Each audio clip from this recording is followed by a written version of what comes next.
रामकृष्ण हरी मित्रांनो, सर्वांना जय भीम जय शिवराय. मित्रांनो, राजकारण हा आपल्या सर्वांच्या जीवनाचा अविभाज्य भाग आहे. मित्रांनो, जीवनातील प्रत्येक टप्प्यावर आपल्याला राजकारणाला तोंड द्यावं लागतं. मित्रांनो, प्रत्येक माणसाची काही नीतिमूल्ये असतात, तशी ती समाजाची असतात, तशी ती देशाची असतात. ही नीतिमूल्ये जर देशामध्ये समाजामध्ये रुजवायची असतील तर राजकारणाशिवाय पर्याय नाही. या गुलामीतून मुक्ती देण्याचं काम पहिल्यांदा छत्रपती शिवाजी महाराजांनी केलं, त्यानंतर महात्मा फुलेंनी केलं, त्यानंतर राजर्षी छत्रपती शाहू महाराजांनी केलं आणि ही गुलामी कायमची संपवण्याचं काम विश्वरत्न डॉक्टर बाबासाहेब आंबेडकरांनी केलं. परंतु विश्वरत्न डॉक्टर बाबासाहेब आंबेडकरांचा वसा आणि वारसा चालवण्यात आपण कमी पडलेलो आहोत. कारण मित्रांनो, आपण राजकारण कधी समजून घेतलं नाही. राजकीय प्रगल्भता आपल्यामध्ये कधी आलेली नाही. जसे शाळेमध्ये शिकताना वेगवेगळे विषय असतात, इतिहास असतो, भूगोल असतो, विज्ञान असतं, तसंच राजकारण सुद्धा एक विषय आहे. विशेष म्हणजे तो आपल्या पोटा पाण्याशी, आपल्या उदरनिर्वाहाशी, आपल्या भविष्याशी जोडलेला आहे. तरीही आपण त्या बाबतीत प्रगल्भ नाहीत. हे प्रगल्भ नसल्यामुळेच आपण विषय समजून घेत नाहीत. मित्रांनो, या देशातील व्यवस्था सिस्टम कोण चालवत आहे? निश्चितच आपण चालवत नाहीत, हे सर्वांना माहीत आहे. परंतु जे लोक चालवत आहेत ते विषमतावादी आहेत. त्यांना समता मान्य नाही. त्यांना या देशामध्ये एकता नांदून द्यायची नाही. त्यांना जाती जातीमध्ये, धर्माधर्मामध्ये भांडणं लावून सत्ता काबीज करायची आहे. त्यांना तुम्हाला गुलाम बनवण्यामध्ये रस आहे. परंतु मित्रांनो, ते त्यांचे गुण म्हणा, दुर्गुण म्हणा सोडणार नाहीत. परंतु आपण हे का ठरवत नाहीत की आपण किती दिवस गुलाम राहायचं? मित्रांनो, आपली संख्या ही त्यांच्यापेक्षा कितीतरी पटीने जास्त आहे. इतकी मोठी आपली संख्या असताना सुद्धा आपण गुलाम आहोत आणि ते मालक आहेत. याचा विचार कधी केला आहे का? मित्रांनो, महात्मा फुलेंनी जी मांडणी केली, शूद्रातिशूद्र, शूद्र आणि अतिशूद्र, म्हणजे ओबीसी आणि एससी आणि एसटी, त्या ओबीसी मध्ये मराठा समाज सुद्धा आला. हा सर्व समाज, हा सर्व वर्ग गुलाम आहे. आजच्या राजकीय दृष्टिकोनातून जर विचार केला तर प्रस्थापित कोण आणि वंचित कोण हे अगोदर लक्षात घ्या. मित्रांनो, जवळपास सर्वच जातीमध्ये, काही जातीमध्ये प्रमाण कमी जास्त असेल, प्रत्येक जातीमध्ये 5, 10, 15% वर्ग सुधारलेला आहे आणि हा सुधारलेला वर्ग स्वतःला प्रस्थापित समजत आहे. या सुधारलेल्या वर्गाला इतर 85% समाजाचं काहीही देणं घेणं नाही. या 10-15% लोकांना आपण आपल्या जातीचं समजून त्यांची गुलामी मान्य करत असू तर आपल्याला येणारा काळ कधीच माफ करणार नाही.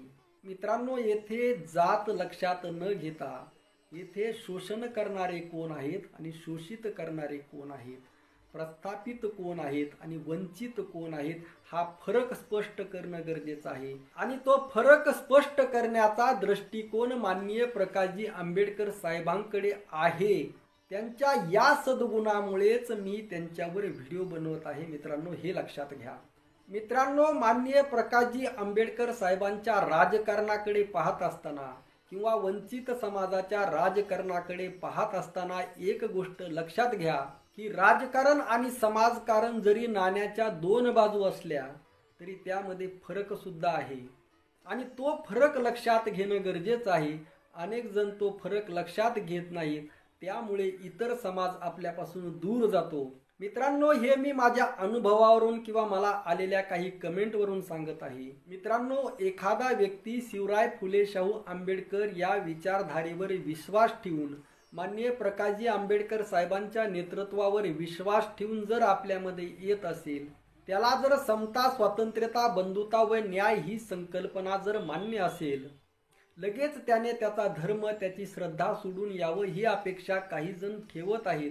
असे मोजकेच आहेत, पण आहेत. ही वृत्ती सोडून द्या. सामाजिक दृष्ट्या विचार करताना, प्रबोधनाच्या दृष्टीने विचार करताना ही अपेक्षा तुम्ही ठेवू शकता, परंतु राजकीय पटलावर ही अपेक्षा तुम्ही ठेवू शकत नाहीत.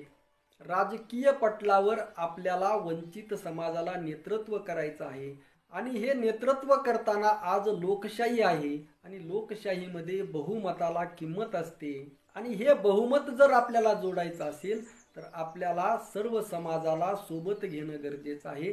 सर्व समाजातील वंचित घटकाचा विचार करणं गरजेचं आहे। मित्रांनो, या बाबतीत तुम्ही RSS कडून शिकू शकता। मित्रांनो, ते त्यांची विषमतावादी व्यवस्था राबवण्यासाठी किती हातखंडे राबवतात। मित्रांनो, आपल्याला तर समतावादी व्यवस्था राबवायची आहे, आपल्याला तर जातीअंत करायचा आहे, आपल्याला तर सर्व माणसांना एकत्र करायचं आहे, आपल्याला धर्मातील पाखंड संपवायचा आहे। ज्या वेळेस धर्मातील पाखंड संपल त्यावेळेस ऑटोमॅटिकच बौद्ध धम्माचंच तत्वज्ञान शिल्लक राहणार आहे, हे अनेक जणांच्या लक्षात येत नाही। मित्रांनो, अशामध्ये आपण खूप भाग्यशाली आहोत। आज आपण अशा एका निर्णायक टप्प्यावर येऊन पोहोचलेलो आहोत की या राजकारणाची प्रगल्भता असणारे 2 माणसं आपल्याकडे आहेत। मित्रांनो, त्यातील पहिले व्यक्ती आहेत राहुल गांधी। परंतु राहुल गांधी म्हणजे काँग्रेस नाही, हे लक्षात घ्या। कारण महाराष्ट्रातील जे काँग्रेसचे नेते आहेत, खास करून जे स्वतःला बहुजनवादी समजतात परंतु त्यांना बहुजनवाद समजलेला नाही, त्यामध्ये नाना पटोले असेल, विजय वडेवंटीवार असेल, अशोक चव्हाण असतील किंवा अजून कोणी असेल, या सर्वांना हा राहुल गांधींचा विचार समजलेला नाही। आणि मित्रांनो, दुसरं व्यक्तिमत्व आहे आणि ते म्हणजे श्रद्धेय माननीय प्रकाशजी आंबेडकर साहेब।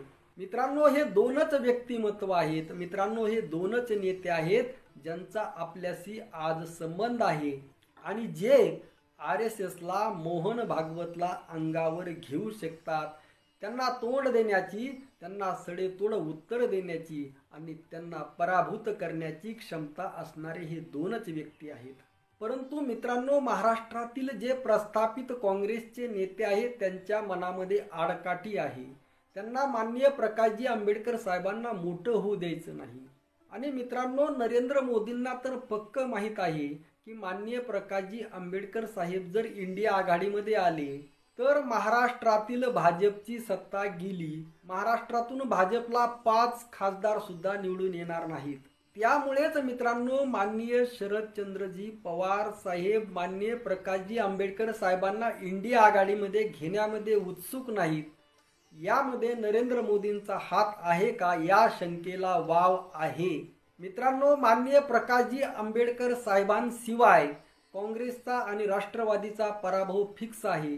असं असतानाही ते जर माननीय प्रकाशजी आंबेडकर साहेबांना घेण्यामध्ये जर टाळाटाळ करत असतील, मित्रांनो, माननीय प्रकाशजी आंबेडकर साहेबांची भूमिका ही अत्यंत प्रामाणिक आहे। राष्ट्रवादी काँग्रेस आणि काँग्रेसपेक्षाही त्यांची ताकद मोठी आहे, ती आपल्याला येणाऱ्या काळामध्ये दाखवून द्यायची आहे। असं असतानाही या लोकांवर नेमका कोणता दबाव आहे? या लोकांवर अहंकाराचा दबाव आहे, या लोकांवर ईडीचा दबाव आहे, या लोकांवर CBIचा दबाव आहे का? या लोकांमध्ये जी प्रस्थापित वृत्ती आहे, जी मोदी मोठा झाला तरी चालेल, RSS मोठं झालं तरी चालेल, विषमतावादी व्यवस्था या देशामध्ये नांदली तरी चालेल, परंतु वंचित घटक मोठा झाला नाही पाहिजे, ही वृत्ती आहे का? याचा सुद्धा विचार करणं गरजेचं आहे। मित्रांनो, या सर्वांचा विचार करून आपलं टार्गेट आज केवळ एकच हवं, माननीय प्रकाशजी आंबेडकर साहेब सांगतील ती दिशा। मित्रांनो, आज एवढंच सांगायचं होतं की RSS या विषमतावादी व्यवस्थेला तोंड देण्याचं सामर्थ्य असणारा आपला नेता आहे आणि त्या नेत्यासोबत भक्कमपणे उभे राहा। मित्रांनो, आजच्या पुरतं एवढंच। प्रत्येकाने चॅनलला लाईक व सबस्क्राईब करा, प्रत्येकाने कमेंट करा, कमेंटमध्ये किमान जय भीम जय शिवराय एवढं लिहा। रामकृष्ण हरी, जय जगद्गुरू, जय शिवराय, जय भीम।